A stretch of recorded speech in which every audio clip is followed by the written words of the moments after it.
আসসালামু আলাইকুম। চলে আসলাম একটি মার্কেটে। এটা একটা ব্যাগ আর হলো কি জানি বাচ্চাদের পেন্সিল, রাবার, কলম, খাতা সব কিছু এখানে পাওয়া যায়। তা আমার মেয়ের কিছু পেন্সিল, কলম দরকার, সেখানে আসলাম নেওয়ার জন্য।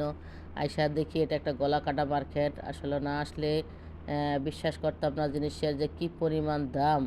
মানে এটার মধ্যে, কারণ এটার মধ্যে দাম হওয়ার কারণ আছে। এটার মধ্যে যে বাৎসরিক একটা বনি দেয় বাচ্চাদের বই খাতা কেনার জন্য, সেটা থাইকা গেলে যেমন আমাদের কিছু রয়ে গেছিলো আমাদের ভুলের কারণে, সেটা নিতে আইসা দেখি মানে অনেক জিনিসই দেয় না বনি দিয়া, আবার মানে দ্বিগুণ, মানে দ্বিগুণ কি দ্বিগুণেরও বেশি চড়া দামে বিক্রি করে এটার মধ্যেই। কারণ ঠেকাইয়া কিছু করার নাই, নাইলে তো বনিটা নষ্ট হয়ে যাইব। যাই হোক, মেয়ের জন্য একটা 40 টাকা একটা বনি ছিল, সেটা 60 টাকাতে একটা ব্যাগ নিলাম, আরও 20 টাকা বইরা একটা ব্যাগ নিলাম। কিছু করার নাই, কারণ ওই 40 টাকার বনি দেওয়া সব কিছু দেবো না। আর এই যে এই কটা নিলাম, একটা 70 টাকা একটা বনি ছিল, এই 70 টাকা দিয়া 70 টাকা 40 পয়সা। দেখেন এই যে এখানে 2 প্যাকেট পেন্সিল মনে হয়, খেয়েও কলম দিব না, খাতা দিব না, মানে ওরা ঠেকাইয়া। ওখান থেকে চলে আসলাম, পাশে আরেকটি মার্কেট আছে কাপড়ের, ওখান থেকে মানে বিদেশে যেন মানে কী অবস্থা, মানে এটা না করলে বোঝা যাব না। এক প্যাকেট মানে কি রং পেন্সিলের দাম 2 টাকা 2.5 টাকা, অথচ এই রং পেন্সিলের দাম এখানে 20 টাকা 25 টাকা। মানে একদম ঠেকাই। আমাদের ভুল ভুল হয়ে গেছিলো। মানে বইটা আমরা আগে শেষ করি নাই, নগদ টাকাটা কিনছি, কিন্তু বইটা রাইখা দিছিলাম।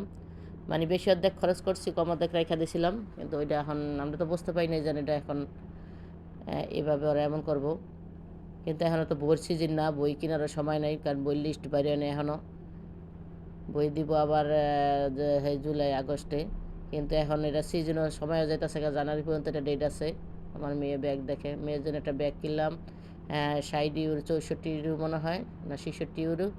ওটা 40 টাকা বনি ছিল, 20 টাকা দিয়া এটা ঢুকলাম, কারণ এটা বিশাল বড় একটা মার্কেট। এটা সারাদিন ঘুরলে মানে সারাদিন লাগবে মনে হয় ঘুরতে। তাই এক নজর দেখলাম কী কী আছে। আমার বিশেষ করে ভালো লাগে প্লাস্টিকের, মানে ঘরের সাংসারিক যে জিনিসগুলো আছে না, ওগুলো দেখলাম ওটা লাড়তে চাড়তে ইচ্ছা করে, দেখতে ইচ্ছা করে।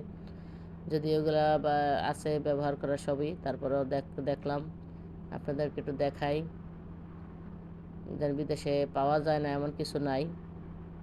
এরকম যদি হয়তো খাবার জিনিসটা যে আমরা যেগুলো খাই পছন্দ করি সবগুলো যদি এখানে থাকতো, তাহলে আর কষ্ট করিয়া মানুষ দিয়ে আবার নিজেরা যায় আনতে হইতো না।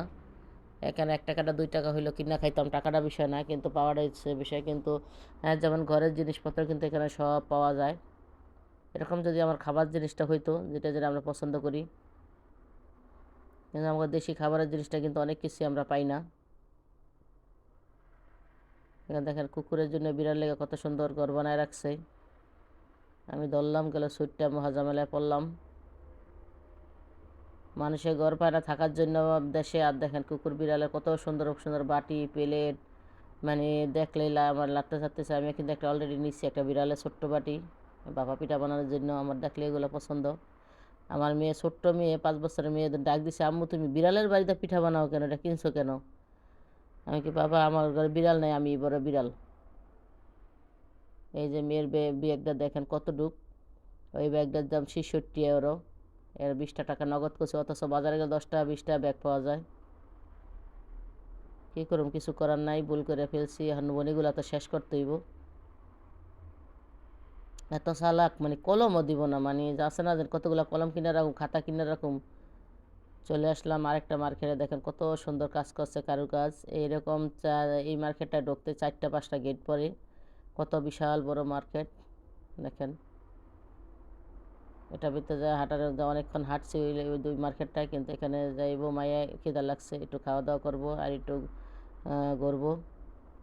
দেখেন এই গাছটা নাতালের উপলক্ষে কত সুন্দর প্যাকেট দিয়ে সাজাইছে। জানি না এটার ভিতরে কি, আমার মনে হয় বাবা বলে কিছু আছে, আমি যদিও শিউর না কিছু, তবে মনে হয় যে কিছু আছে। তবে আমাকে বাংলাদেশ হইলে, ডাকাতে হইলে এগুলো কি থাকতো, একটা একটা করে প্যাকেট নিয়ে যেত। দেখেন কেউ কিন্তু ধরে না। আর বাবা দুষ্টামি করে কয়েকটা আনন্দ দিয়ে কী আছে, আমি কিন্তু এগুলো ধরা নিষেধ। আসলে কেউ ধরে না, আমরা দুষ্টামি করেই বলছে। কিন্তু দেশ হইলে কিন্তু এর প্যাকেট একটাও থাকতো না। এই যে আমরা খাওয়ার জন্য বসছি, অনেক হাঁটাহাঁটি করছি, রেস্টে আছি একটু। আর বাবা আবার খাবার আনতে গেল, কারণ এত বড় বিশাল মার্কেট হাঁটতে আর ভালো লাগে না, মানে অস্থির লাগে। ওই যে সে খাবার আনতে যেতেছে। জায়গাটা কিন্তু, ভিউটা কিন্তু অনেক সুন্দর আসলে। মানে মনটা জুড়ে যায় এইসব জায়গা দেখলে, বসলে কোনো গন্ধ কিচ্ছু নাই। মানুষ পরিবেশ দেখেন হাউ কাউ চিল্লাচিল্লি, যার যার মন মতো খাইতেছে। আমার মেয়ে বসে বসে মোবাইল দেখতেছে, যেখানে যায় তারা মোবাইল নিয়ে আসে। ছোটজনে উসপুস করতেছে কারণ হ্যাঁ মোবাইল নাই হাতে।